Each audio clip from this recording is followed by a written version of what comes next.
ते खोलून द्या ना, खोलून.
सर्व उपस्थित उपासक उपासिका, लहान मुलांनो आणि ज्यांचा आज वाढदिवस आहे तो छोटा मुलगा 7 वर्षाचा, सर्वांनाच या ठिकाणी आशीर्वाद हा कार्यक्रम या ठिकाणी संपन्न करूया. आणि मग पुढील जे खीर वाटपाचा कार्यक्रम होईल आणि जे काही पदार्थ आहेत तेही वाटपाचा कार्यक्रम होईल. आणि काही लोक मनोगतही या ठिकाणी व्यक्त करतात. एखादं गाणं झालं तर अधिक चांगलं नाही. गायक यांचं वय झाल्यामुळे ते काही गाणं आपण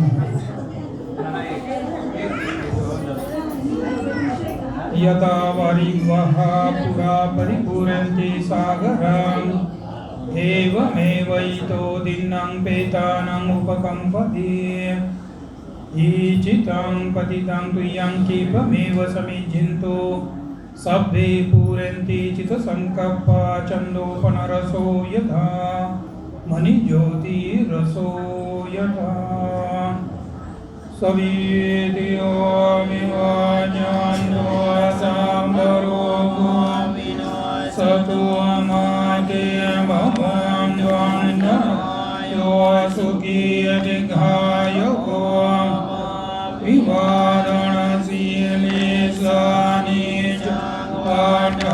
पाठापचायिनो चारो मवर्धन्ति आयुवानां सुखं दुःखपता च निलोका च निभाया सुखपता च निसो होन्तु सभ्ये विवानिनो वता च अम्मेहि सम्पदां सभ्ये देवानुमोदन्तु सब्बसम्पत्तिसिद्धिदानन्दु श्रद्धाय शीलं रक्षन्तु भावना विरता होन्तु गच्छन्तु देवता गता सभ्ये बलपाच्चापे च काञ्चयं बलं अर्हन्तान् तेजेन रक्षं वन्दामि सर्वसोमकारुणिको हिताय सर्वपाणिनां प्रेतवा परमेशवापतो बोधिमोत्तमान्येतेन सच्चवजेन होतु ते जयमङ्गलं जयन्तो बोधिया मुने सत्यानां नन्दिवादनो एवं तुयं जयो होतु सुजयमङ्गलं सकतवा बुद्धरतनं औषधं वोत्तमं वरं हितं देवमनुवासानं बुद्धतेजेन सोऽस्तिनं न सन्तु पदवा सभ्ये दुःखा सकत्वा धम्मरतनं सदां बुद्धमं वरां परिलाहु मनं धम्मतेजेन स्वस्तिनानसन्तो पदवा सभ्ये भयोपशमेन्तु सकत्वा सङ्घरतनं औषधं आहुनय्यं बाहुनय्यं सङ्घतेजेन स्वस्तिनानसन्तु पदवा सभ्ये रोगाः उदेयं किञ्चिरतनं लोके विद्यते अतो रतनं बुद्धसमं नत्ति सोति भवन्तु ते यं किञ्चिरतनं लोके विद्यते विविधा भवतो रतनं धम्मसमं नत्ति तस्मात् सोति तुते यं किञ्चिरतनं लोके विद्यते विविधा भवतो रतनं सङ्घसमं नत्ति तस्मात् सोति तुते नास्ति मे शरणं अयं बुद्ध मे शरणं वरं एतेन सज्जतेन होतु ते जयं मङ्गलं नास्ति मे शरणं अयं धम्मो मे शरणं वरं एतेन सज्जतेन होतु ते जयं नास्ति मे शरणं अयं सङ्घो मे शरणं वरं एतेन सज्जतेन होतु ते जयं मङ्गलं न कष्टयकभूतानां पापगहनिवारणापरितनुभावेन हन्तु सद्गौपदमे यं दुर्निमित्तं अवमङ्गलं च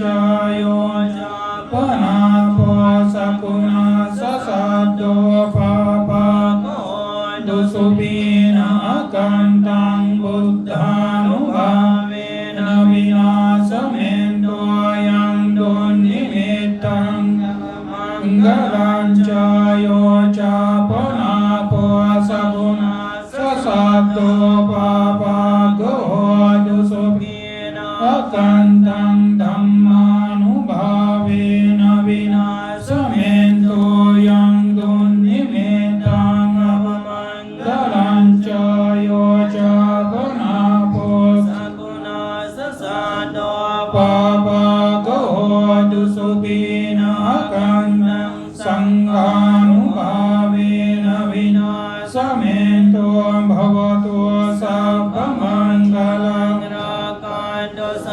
देवता सर्वबुद्धानुभावेन सदा सोति भवन्तु ते भवतु सर्वमङ्गलं रक्षन्तु सर्वदेवता सर्वधर्मानुभावेन सदा सोति भवन्तु ते भवतु सर्वमङ्गलं रक्षन्तु सर्वदेवता सर्वसङ्घानुभावेन सदा सोति भवन्तु ते.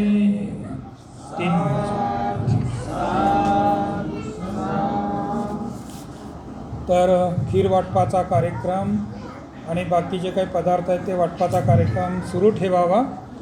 ज्यांना ज्यांना या ठिकाणी मनोगत जे उपासिका आहेत ज्यांनी हे सर्व कार्यक्रम घडवण्यासाठी सर्व दान आणि प्रयास प्रयत्न आणि त्यांची मेहनत आहे अशांसाठी थोडंसं आपलं मनोगत व्यक्त करावं.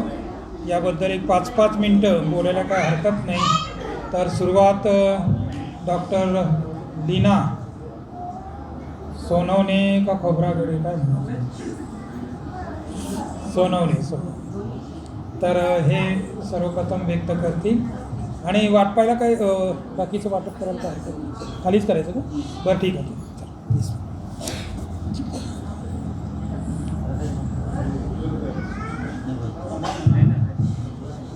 गाणं गा म्हटलं तुम्ही वय झाल्यामुळे तर कंपन येतं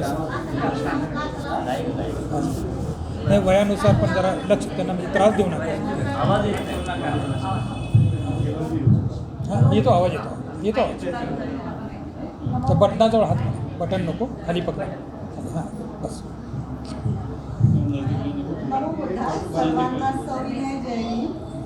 सर्व उपासक उपासिकांना माईक जवळ पकडा. तोंडात सविनय जय.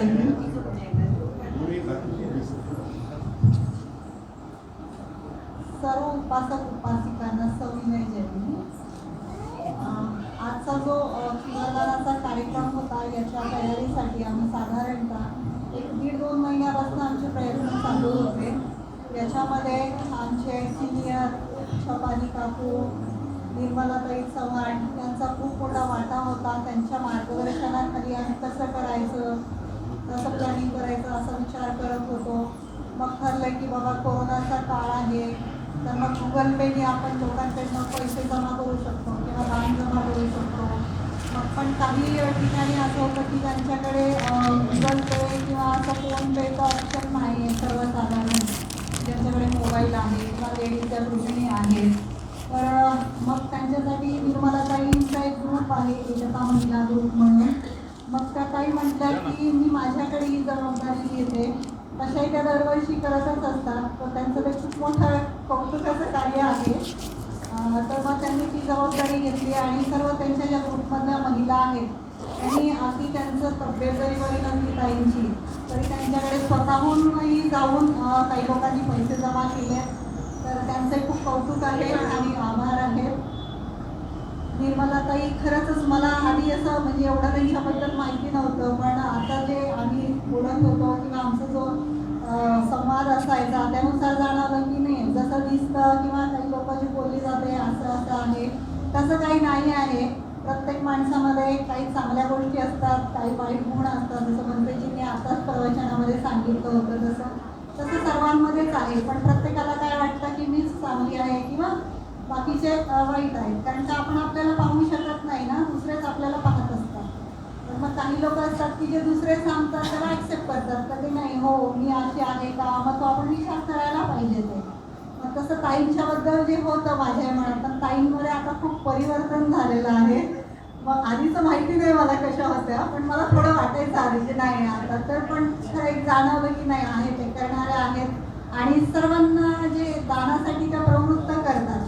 स्वतः तर दान करतातच, स्वतः दान तर सर्वच करत राहतात कारण आपल्याकडे पैसा असतो. पण एखाद्या व्यक्तीला दानासाठी प्रवृत्त करणे म्हणजे त्याला पुण्याच्या मार्गावरती आणणे आणि ते मानसिक डेव्हलप करणे की नाही आपणही दान केलं पाहिजे भले थोड्या पैशाचं असू दे पण एक सवय त्यांना लागली.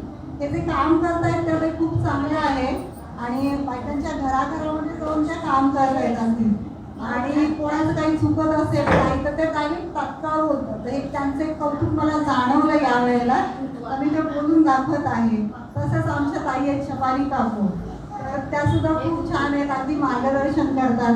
यावेळेला पण त्यांना ते थोडंसं दुखणं किंवा कोरोनामुळे त्यांचं वय असल्यामुळे नाही तर दरवर्षी जास्त कार्यक्रम करत असतात. आम्ही आपलं त्यांच्याकडे जमा करत असतो. इव्हन विहारातलं ज्या काही दानाचं काही असेल हिशोब काही लागत असेल तर त्यांचाच बंधूजींशी कॉन्टॅक्ट असतो आणि त्या स्वतःही मोठ्या प्रमाणावरती दान करत असतात विहारात. आणि अगदी काही असेल तर हो तुम्ही करा असं मध्यस्थ करणार, अगदी नकार देणार नाही कुठल्या गोष्टीला. तर खरं त्यांचं एक मोठं असं कौतुक करण्यासारखे आणि अनुमोदन करण्यासारखे त्यांच्यापासूनच आम्ही सुद्धा शिकत आहोत हळूहळू. तर एवढंच बोलायचं होतं पण आणि सर्वांनी थोडं विहारामध्ये वळलं पाहिजे ते यायला पाहिजे कधीतरी आणि चर्चा करायला पाहिजे ते. आपण आपला धम्म आहे बौद्ध धम्म त्याच्याकडे जास्त लक्ष द्यायला पाहिजे ते. नवरात्र वगैरे आपण करत असतो, आनंदाच्या गोष्टी आहेत, जावं त्याच्याकडे आधी नाही असं नाही पण आपला धर्म आपण आचरण विचार आणि घरामध्ये जे काही प्रतिकात्मक आहे जसं बुद्ध मूर्ती किंवा बाबासाहेबांचं मध्ये कसं मांडणी कशी ठेवायची काय कसं बऱ्याच लोकांची बरीच मतमतांतरं आहेत त्याच्यामध्ये की कोणी म्हणतात बाबासाहेबांना बुद्धांच्या सोबतच ठेवलं पाहिजे, बाबासाहेबांना खाली ठेवता कामा नये. असे प्रत्येकाचे वेगळे वेगळे विचार आहेत. ठीक आहे असो पण ते विचार वेगळे आहेत आणि ते त्याच्यामध्ये मतभेद असले तरी ते ग्रहण करायचे. पण फक्त एवढंच आहे की त्यांनी जी शिकवण दिलेली आहे, दोघांची शिकवण सारखीच आहे साधारणतः, तर तेवढे आपण आचरण करायची. एखादा आपल्याला बोलला की नाही तुम्ही चुकीचं केलंय, असं केलंय, ठीक आहे बाबा चुकलं असेल थोडं म्हणायचं आणि वाद घालायचे नाही. आपली आपली एकी आपण कायम ठेवायला पाहिजे. तर आजच्या प्रसंगी एवढंच बोलते. आणि जेवढे लोक दान करतात त्यांना दानाचं पुण्य तर मिळत असतं. माझा स्वतःचा अनुभव आहे. आपण जेवढं दान करतो ना त्याच्या पटीमध्ये आपल्याला कुठल्याही मार्गाने दान येत राहतं. दान म्हणजे किती संपत्ती, जे आपण दान करू, पैसा आपण दान केला तर आपल्याला पैसा कुठल्याही स्वरूपात, मग तो कुठून येतो माहीत नाही, पण तो अनुभव मला आहे की तो पैसा आपल्याकडे येत राहतो, कमी पडत नाही आपल्याला कधी. हे एक दानाचं मोठं महत्व आहे. म्हणजे माझं स्वतःचा तो अनुभव आहे. तसंच आपण एखादा धम्म एखाद्याला सांगत असू किंवा विचार पेरत असू तर त्याच्या पटीत आपल्यालाही त्या गोष्टीचा फायदा होतो. आपले आचार विचार बदलतात आणि आपण असा विचार करतो की आपण अरे दुसऱ्याला सांगतोय, मग आधी आपण करतो का ती गोष्ट, तर मग याच्यासाठी आपल्याला स्वतःलाही मदत होते. तर सर्व बायकांनी स्त्रियांनी आता जे बोलायला म्हणतात की नाही मला जमत नाही किंवा नाही, हरकत नाही, नुसतं उभं राहायचं, आपलं नाव जरी सांगितलं तरी चालतं. म्हणजे आपले खूप सगळे मोठे आहेत आणि आपल्याला काहीच येत नाही असं विचार नाही करायचा. कोणालाच काही येत नसतं आणि सगळ्यालाच सगळं येत असतं, असं आहे. आणि आपण सगळे बाबासाहेबांची मुलंच आहोत. त्यामुळे एवढं बोलते आणि जय हिंद सर्वांना. नमो बुद्धाय.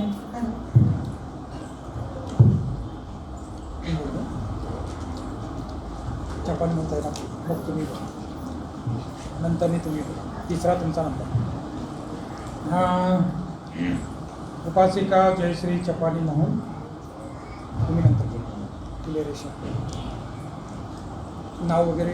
गौतम बुद्धांना आणि त्यांच्या गुणांना वंदन करते. धम्म संघाला वंदन करते. करुणावान परम पावन दलाई लामांजींना वंदन करते. आमचे गुरु राजरतन भंतेजींना वंदन करते. श्रामनेरकरांना वंदन करते. आणि सगळे उपासक उपासिकांना सवयीनं जय हिंद. आजचा आपला हा जीवनदानाचा जो प्रोग्राम होता त्याकरता लीना सोनवणे माझ्या कॉन्टॅक्टमध्ये होती, पण मला ते गुगल पेचं वगैरे काही माझ्या मोबाईलवरती नाहीच आहे गुगल पे. त्यामुळे मी लीनाला म्हटली की गुगल पे तुझ्याकडेच घे आणि सगळे असं जे जे दानदाते आहेत त्यांचे गोळा करा. तसंच तिच्या कॉन्टॅक्टमध्ये निर्मला चव्हाण होती आणि त्या दोघींनी मिळून हे काम केलेलं. जे काही मला शक्य होतं तितक्या लोकांना मी फोन करून वगैरे सांगितलेले दानाचं. आणि दरवेळी विहारात असंच काम होतं. दर प्रोग्रामला किंवा प्रत्येक कुठल्याही काही असेल विहाराचं काम तर सगळेजण उपासिका मिळून उपासक मिळून ते दानाची प्रक्रिया केल्या जाते. किराणाबद्दल पण किराणाचं दान रेग्युलर आहे. आमच्याकडे जितके उपासक उपासिका आहेत की जे किराणाचं दान देतात त्यांचेही धन्यवाद. आणि आजच्या प्रोग्रामला ज्यांनी ज्यांनी दान दिलेलं आहे किंवा आज हजर पण राहिलेले आहेत त्या सगळ्यांना धन्यवाद. आता विहाराचा करता बराच खर्च लागतो आणि तो खर्च सगळ्या दानातूनच असतो. दान जर येत असेल उपासकांकडून तरच ते केलं जातं आणि तो खर्च दिला जातो. इलेक्ट्रिक बिल पण खूप येतं, पाण्याचं बिल असतं, इलेक्ट्रिक बिल असतं. आपले श्रामनेरगण शाळेत जातात त्यांच्या पण फी असतात, पुस्तकं असतात आणि इथे लागणारा किराणा, कारण जवळपास 15 ते 20 जण विहारात असतात. तर सगळा किराणा वगैरे आणायला पण हे लागतं, पैसे लागतात आणि ते दानातूनच सगळं केलं जातं. बरेच दानदाते आहेत की जे रेग्युलर आहेत, पण तरी पण मला असं वाटतं की कधी कधी दान कमी पडतं. काही गोष्टी जर जास्त इलेक्ट्रिक बिल आलं किंवा काय असलं तर त्याकरता मग दानाचा जरा कमी पडलेलं असतं. तर अशा वेळी प्रत्येकाने जर दान दिलं तर विहारात अजून अडचणी येणार नाही.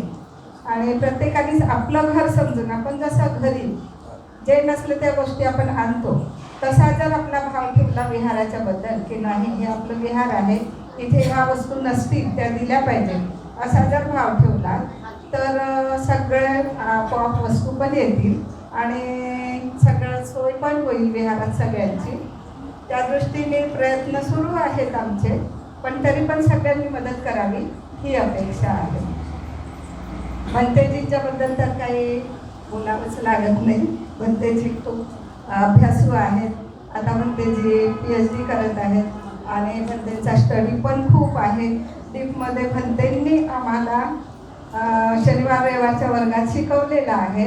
त्यामुळे आम्ही बाकी पण कुठलं काही करायचं म्हटलं की आम्हाला ते कठीण जात नाही, कारण आम्हाला ते लक्षात येतं की हे भंतेंनी आपल्याला शिकवलेलं आहे.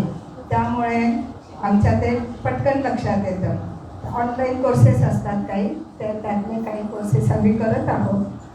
लीना आहे, सुरवसेताई आहे, मी आहे आणि अजून माणेताई आहे, प्रतिभा गायकवाड आहे. तर आम्ही असे 5 जणी. तो माइंडफुलनेस म्हणून एक कोर्स आहे, तर तो बुद्ध तत्त्वज्ञानावर आहे आणि बुद्धांचे तत्त्वज्ञानातून ध्यान कसे करायचे असा तो कोर्स आहे.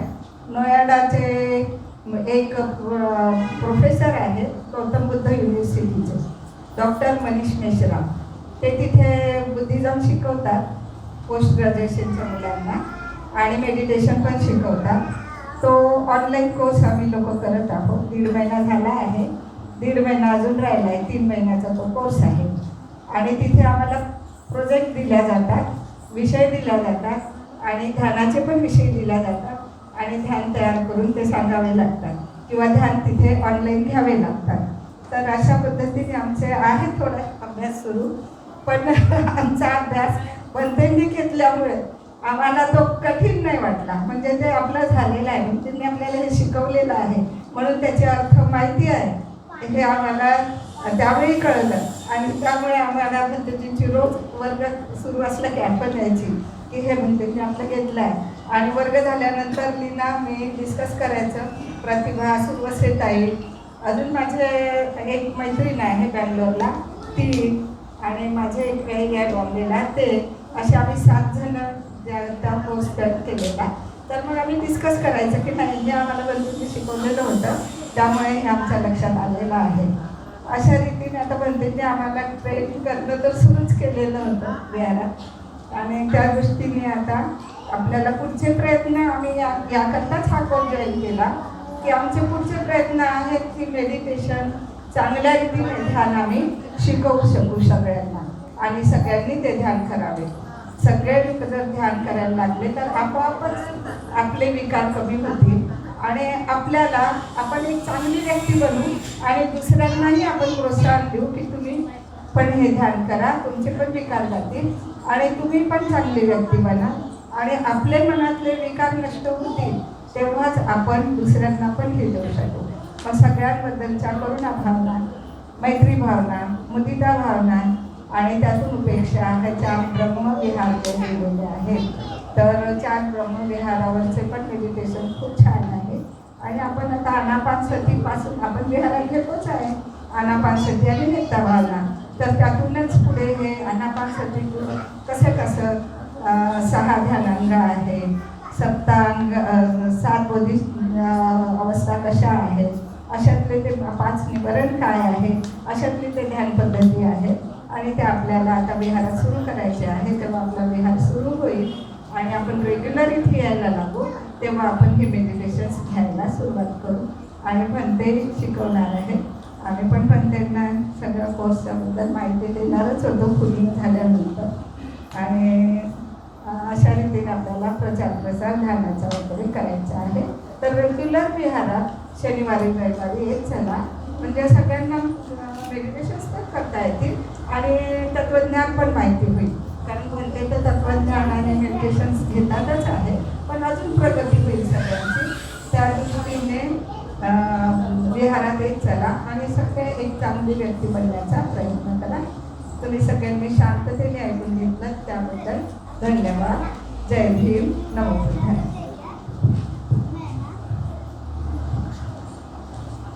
उपासिका निर्मला चव्हाण.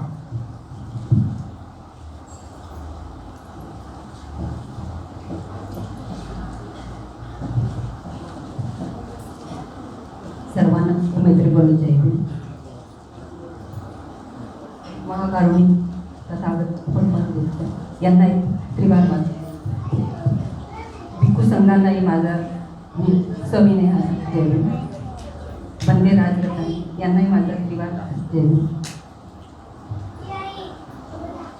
मला मी लहानपणापासून म्हणजे माझे वडील धार्मिकतेमध्ये राजकारणामध्ये असल्यामुळे आमच्या घरी पहिल्यापासूनच बुद्धांविषयी बाबासाहेबांविषयी माझ्या वडिलांसोबत माझी सारखी सतत चर्चा लहानपणापासून आहे आणि माझ्या वडिलांनी मला या सहभागामध्ये आणलं. त्याचंच हे श्रेय मी आज इथे उभे आहे आणि माझ्या वडिलांना मी सतत कायम मी स्मरण करत असते. आज मला जे काही मिळालं आहे ते माझ्या वडिलांकडूनच मला मिळालेलं आहे.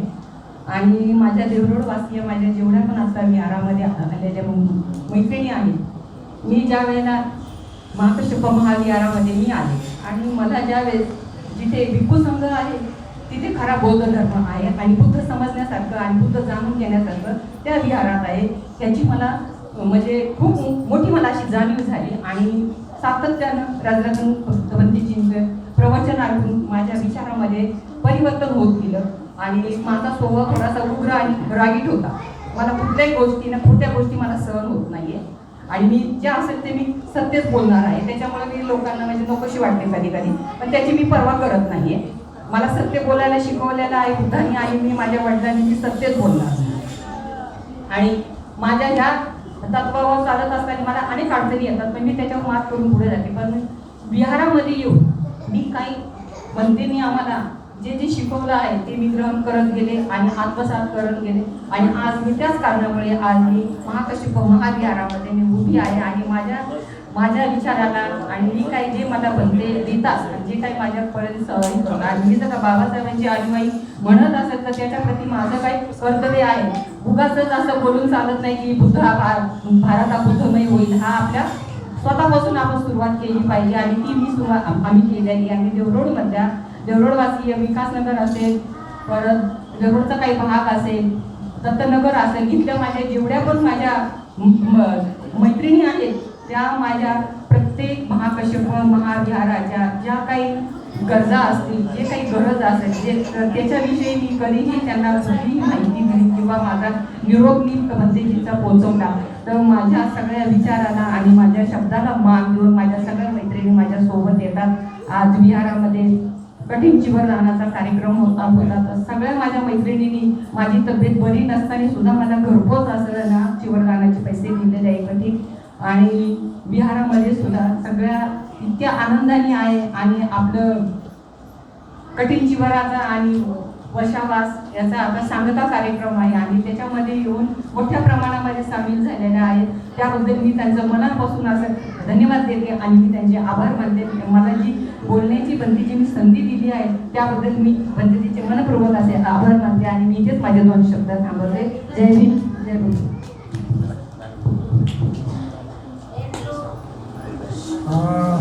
एक गाणं होईल धम्मावर.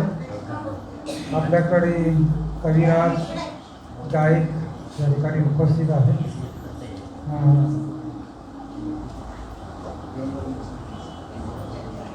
जगताप गुरुजी.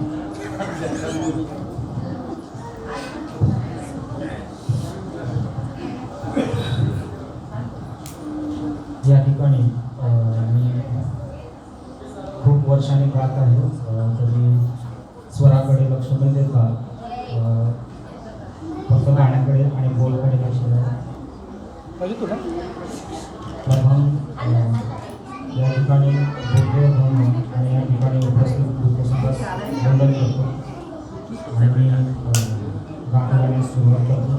आणि या ठिकाणी मी फक्त एकटाच गाणार नाही तर तुम्हाला कोरस द्यावा लागेल या गाण्याला. हे गाणं एक असं आहे की या गाण्याला कोरस द्यावा लागतो. बुद्धं शरणं गच्छामि, धम्मं शरणं गच्छामि आणि संघं शरणं गच्छामि हा कोरस आहे. हा कोरस तुम्हाला द्यावा लागेल. तर हे गाणं प्रचलित आहे, सर्वांना माहिती आहे आणि या अंगुलीमाला या पिक्चरमुळेही धर्माचा प्रसार झालेला आहे. तर हे गाणं मी आता सुरुवात करेन.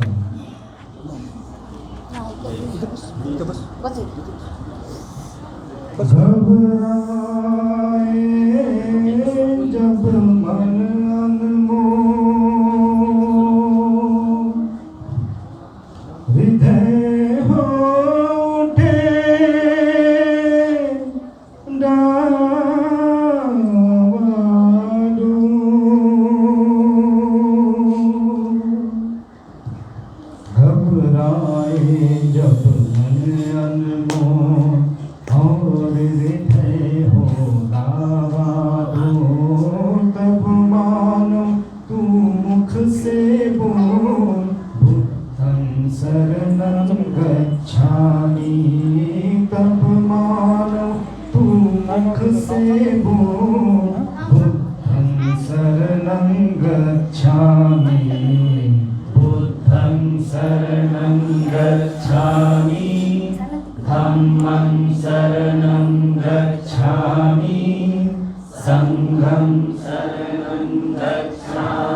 जब अशांति का राग उठे, लाल लहू का फाग उठे, हिंसा की वो आग उठे, मानव में पशु जाग उठे,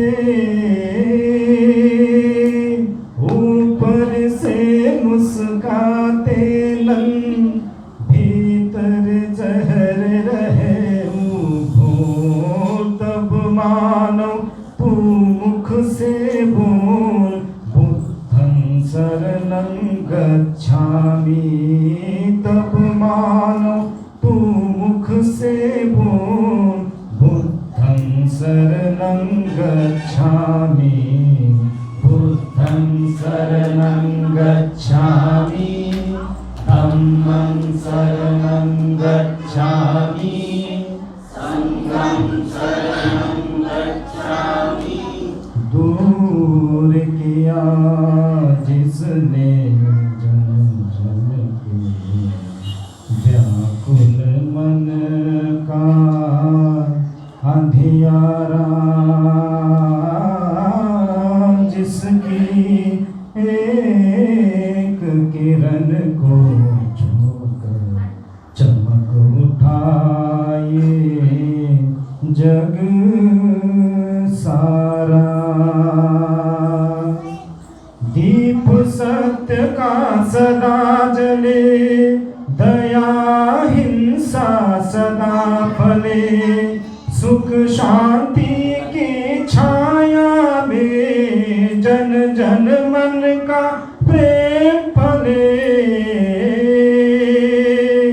भारत के भगवान बुद्ध का गूंजे घर घर मंत्र अमोल, हे मानव मित मुख से बोल, बुद्धं शरणं गच्छामि, हे मानव मित मुख से बोल, बुद्धं शरणं गच्छामि, बुद्धं शरणं गच्छामि, धम्मं शरणं गच्छामि, संघं शरणं गच्छामि। धन्यवाद। धन्यवाद।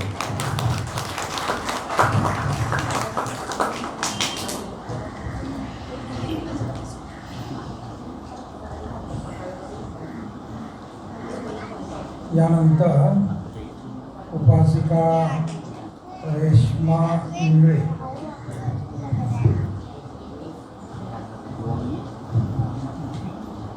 महाकारुणिक तथागत भगवान गौतम बुद्ध, परमपावन दलाई लामाजी, बोधिसत्व भारतरत्न डॉक्टर बाबासाहेब आंबेडकर यांच्या विचारांना माझे त्रिवार तसेच आमचे गुरु बंदेराज रतनजी यांनाही माझे त्रिवार वंदन।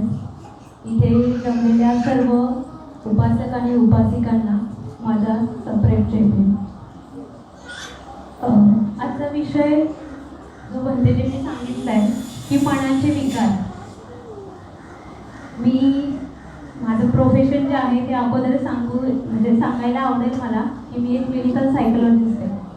आमचा विषय जो होता तो त्यामुळे मला असं वाटलं की जरा मी पण बोलायला पाहिजे, कारण जेव्हा आपल्याला शारीरिक वेदना होतात, जसं आपल्याला ताप येतो किंवा सर्दी होते, तर आपण लगेच काय करतो की आपल्याजवळ कुठे मेडिकल आहे किंवा जर फॅमिली डॉक्टर असतील तर त्यांच्याकडे कसं जायला पाहिजे, तर आपण त्या गोष्टी लवकर करतो। शारीरिक वेदना जेव्हा होतात हे लवकर दिसून येतं, पण जेव्हा एखादा विकार आपल्या मनाला होतो किंवा एखादं काही आपल्या मनात राहतं तर ते पटकन दिसून येत नाही। मग ते कशातून दिसून येतं की आपला स्वभाव। ज्याप्रमाणे ताप आला की तो लगेच टेम्परेचर जर आपण हे केलं टेम्पर केलं तर कळतं की बाबा फीवर आहे किंवा ताप आहे, पण मनाचा आजार कसा ओळखणार। मी म्हणजे आत्ताच रिसेंटली मी इथे जे काही शिकले विहारात, म्हणजे मी मला वाटतं मी जेव्हा 12वीला होते तेव्हापासून मी विहारात येते, तर तेव्हापासून भंतेजींकडून मी शिबिर होतात आणि जे शनिवार रविवार वर्ग चालतात, तर त्यात जे काही शिकवलं त्याचं अप्लिकेशन मी जिथे आत्ता काम करत होते तिथे केलं. मी आत्ता आपलं कोविड सेंटर माहिती असेल नेहरू नगरचं, तर तिथे मी ॲज अ काउन्सिलर म्हणून काम करत होते. तिथे भरपूर पेशंट्स होते, तर मी प्रत्येक पेशंटच्या जवळ जायचे. ते ICU असो का नॉर्मल वॉर्ड असो, नॉर्मल म्हणजे ऑक्सिजन वॉर्ड. मी प्रत्येक पेशंटच्या जवळ जायचे. प्रत्येकाच्या म्हणजे मला कुठलाही पेशंट जर आत्तापर्यंत ह्या 5 महिन्यातला विचारला तर मी त्याच्याबद्दल सगळी माहिती सांगू शकेल. मी प्रत्येक पेशंट जवळ जायचे आणि त्यांना विचारायचे की बाबा काय त्रास होतो. तर त्यावेळेला शारीरिक ज्या गोष्टी आहेत त्या तर सगळ्यांना सेम होत्या, पण प्रत्येकाचा जेव्हा मी विचारायचे की तुम्हाला काय त्रास होतो, त्यांचं जे काही म्हणतो ना आपण मनाने जे काही आजार होते ना ते सांगायला सुरुवात करायचे. कोणी म्हणायचं खूप भीती वाटते, कोणी म्हणायचं आता मी मरणारच आहे. म्हणजे हे जे काही आहे ना हे जे काही चाललेलं होतं हे म्हणजे माइंडसेट ज्याला आपण म्हणतो की ते खूप जास्त असे घाबरलेले होते. ज्या वेळेला म्हणजे मी माझं पहिलं शिबिर जेव्हा आपल्या इथे विहारात झालं त्यावेळेला मीही अशी अनस्टेबल होते. पण इथे येऊन मी जे काही शिकले आणि जे काही पद्धतीने आमच्याकडनं ध्यान करून घेतले त्याचा उपयोग मी तिथे केला. मी तिथल्या ऑक्सिजन वॉर्डमधल्या प्रत्येक आमच्याकडे A to Z पर्यंत टोटल वॉर्ड होते. एका वॉर्डमध्ये आमच्याकडे 60 पेशंट होते त्यावेळेला. मी प्रत्येक वॉर्डमध्ये जाऊन प्रत्येक वॉर्डमधल्या एका म्हणजे सेशन घ्यायचे मेडिटेशनचे रोज मॉर्निंगला आणि इव्हनिंगला. ह्याच्यामुळे म्हणजे त्या पेशंट ते काय असं नाही की फक्त आपल्या कास्टचे रिलेटेड बाबा बुद्धिस्ट आहेत म्हणून ते फॉलो करतात असं न असता खूप काही वारकरी संप्रदायाची लोकं होती, वेगवेगळ्या कल्चरची वेगवेगळ्या धर्माची लोकं होती. पण ज्या वेळेला मी त्यांचं मेडिटेशन घेत होते किंवा मी जे अफर्मेशन त्यांना देत होते मेडिटेशन सेंटर ते ज्या वेळेला ते ऐकत होते त्याच्यानंतरचे त्यांचे अभिप्राय हे खूप वेगळे होते. वेगळं म्हणजे एक 22 वर्षाची व्यक्ती होती, खूप कमी एजमध्ये पॉझिटिव्ह आली, 6 दिवस NIV ला होती म्हणजे व्हेंटिलेटरवर होती. त्याच्यानंतर त्या व्यक्तीकडे मी रोज जाऊन त्याला रोज 10 मिनटं तरी मी एक आपण म्हणतो ना मेडिटेशन जसं आनापानसतीचं मी त्याला 10 मिनिटाचं सेशन करायला सांगायचे. ती व्यक्ती ते खूप म्हणजे असं आत्मीयतेने करत होतं की ते 6व्या दिवशी ऑक्सिजन वॉर्डला आलं. आणि ऑक्सिजन वॉर्डला आल्यानंतर त्यांनी स्वतः सांगितलं की मॅडम आता इथे पण आपण सुरुवात करू. मी ऑलरेडी सुरुवात करत होते हे त्याला माहिती नव्हतं कारण तो ICU ला होता. आणि त्याच्यानंतर मग मी जेव्हा स्टार्ट केलं तर त्याच्यानंतर हार्डली 15 दिवस म्हणजे ते 6 दिवस आणि हे असं पकडून तो 15 दिवसांनी घरी गेला. मला परत भेटायला आला की मॅडम तुम्ही कुठे. मी जेव्हा तिथे सांगायचे की आता आपण आनापानसती करणार आहोत तर मी आवर्जून सांगायचे की मी ह्या विहारातनं बंदीजनकडनं ह्या गोष्टी शिकलेल्या आहेत. म्हणजे काय होतं ना एखाद्या वेळेला आपण माणसांना म्हणजे ऑल ओव्हर जेव्हा आपण सांगतो ना की बाबा हे असं करा हे तसं करा, कसं असं साखर असते जोपर्यंत आपण ती चव त्या माणसाला दाखवत नाही ना की साखर गोड आहे तर कशी आहे हे जोपर्यंत ते प्रत्येकजण चाखत नाही तोपर्यंत त्याला त्याची गोडी किंवा साखर म्हणजे काय हे कळणार नाही. कारण साखरही सेम आहे आणि मीठही सेम आहे. त्यामुळे मी जोपर्यंत त्यांना असं मी त्यांना पहिल्या दिवशी जे लेक्चर दिलं की बाबा मेडिटेशन असं मेडिटेशन तसं ध्यान असं हे सगळं त्यांच्या डोक्यावरून गेलं होतं हे मला कळलं होतं. पण ज्या दिवशी मी तिथे सेशन्स घ्यायला सुरुवात केली पुणे महानगरपालिकेत जम्बो कोविड सेंटरचं नाव असंही खूप म्हणजे गाजलेलं होतं, सगळ्याच बाबतीत गाजलेलं होतं. पण दुसरी एक न्यूज अशी होती की जे पेशंट आमच्या इथनं जात होते बाहेर ते सांगायचे की आमच्या इथे एक मॅडम आहेत त्यांना आमचं ध्यान करून घेतात. आम्हाला ना खूप बरं वाटलं. ध्यानाबरोबर एक म्हणजे ध्यानाला जोडून म्युझिक थेरपी पण चालू केलेली होती. त्याच्यामुळे त्यांच्यावर जे काही चांगले पॉझिटिव्ह म्हणजे असतं ना की आता एक कोणी आधार नसतो आतमध्ये तर त्यांना ते एक असं चांगलं वाटायचं. आणि मग ते मी जेव्हा त्यांना सांगायचे की मला 2-3 जणांनी विचारलेलं की मॅडम हे तुम्ही कुठून शिकलात काय, मी सांगायचे की मी म्हणजे महाकश्यप महाविहार आहे शिंदेवस्तीला रावेतला. तर ते सांगायचे हो मॅडम आमच्या घराजवळून खूप जवळ येते. रावेतचे काही जण होते इथं चंबोला. आमच्या घराजवळ खूप जवळ होतं, पण आम्हाला हे माहितीच नव्हतं की तिथं असंही काही चालतं. म्हणजे आपण जे काही विहारात येतो ना, तर आपण ह्या सगळ्या गोष्टींचा प्रचार प्रसार करायला पाहिजे असं मला वाटतंय. कारण इथले जे काही लोकल लोक आहेत किंवा पिंपरी चिंचवडमधले जे काही लोक आहेत त्यांना हेच माहीत नाही की इथे विहार आहे आणि इथे असे काहीतरी कार्यक्रम चालतात. ज्या वेळेला ते म्हणजे मी तिथे सांगायला लागले किंवा ते मला विचारायला लागले, मी हार्डली 1-2दा सांगितलं असेल की मी इथे इथे विहारात जाते किंवा हे करते. त्यानंतर ते मला विचारायला लागले, मॅडम कुठे, ॲड्रेस द्या, हे करा ते करा. आणि त्यांना जे काही म्हणजे जे काही बेनिफिट मिळाला असेल, काहींना खूप चांगला इफेक्ट झाला ह्या सगळ्या गोष्टींचा, तर ते मला म्हणायचे की मॅडम खूप चांगलं हे झालं, असं झालं, तुमचं खूप खूप आभार. तर त्यावेळेला मी म्हणायचे हे जे काही मी जे काही करते ते सगळं म्हणजे मी ज्या गुरूंकडे शिकते किंवा त्यांनी मला हे काही सगळं शिकवलं ते आमचे म्हणजे राजरत्नजी. सो मी हेच सांगेन की सगळ्यांनी विहारात या.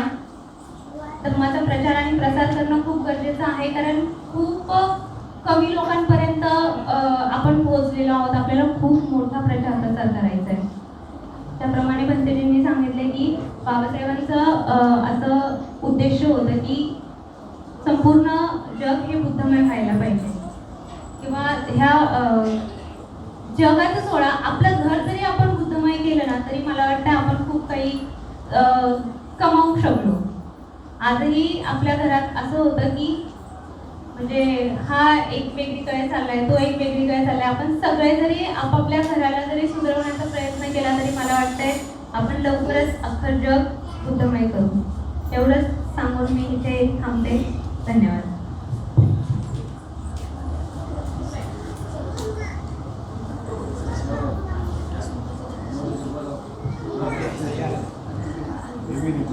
यानंतर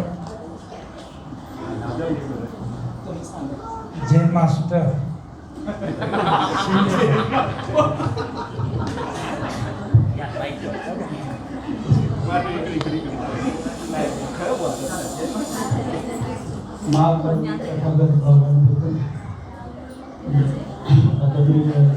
बाबासाहेब आंबेडकर यांच्या प्रतिमांना अभिवादन, त्याचप्रमाणे पंतजींना अभिवादन, आपल्या सर्वांना जय हिंद.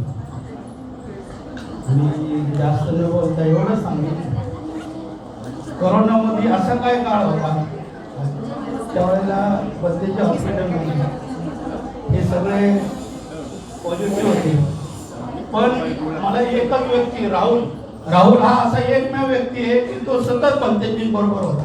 आम्ही सतत रोज दिवसातनं 4 वेळा मी त्याला फोन करत होतो.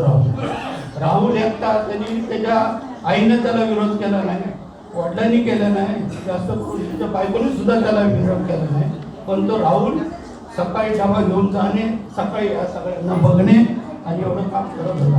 तर राहुलचे एवढे मोठे महान या संघावरती उपकार आहेत. राहुल सारखा व्यक्ती म्हणजे फार अवघड आहे. आणि आता या ताईंनी सांगितल्याप्रमाणे आपण कुणावरती टीका टिप्पणी न करता आपण कुणाच्या घरात गेलो, त्यांच्या घरात आपल्याला काय दिसलं आपण त्यांना काय बोलायचं नाही. आपण पहिल्यांदा सुधारायचं, त्याच्यानंतर बाकीच्यांकडे बोल दाखवायचं. एवढं बोलून मी थांबतो.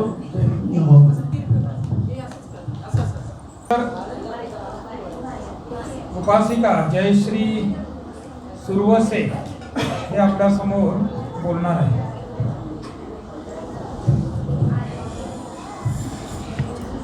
महाकारुणिक तथागत गौतम बुद्ध यांना वंदन करते.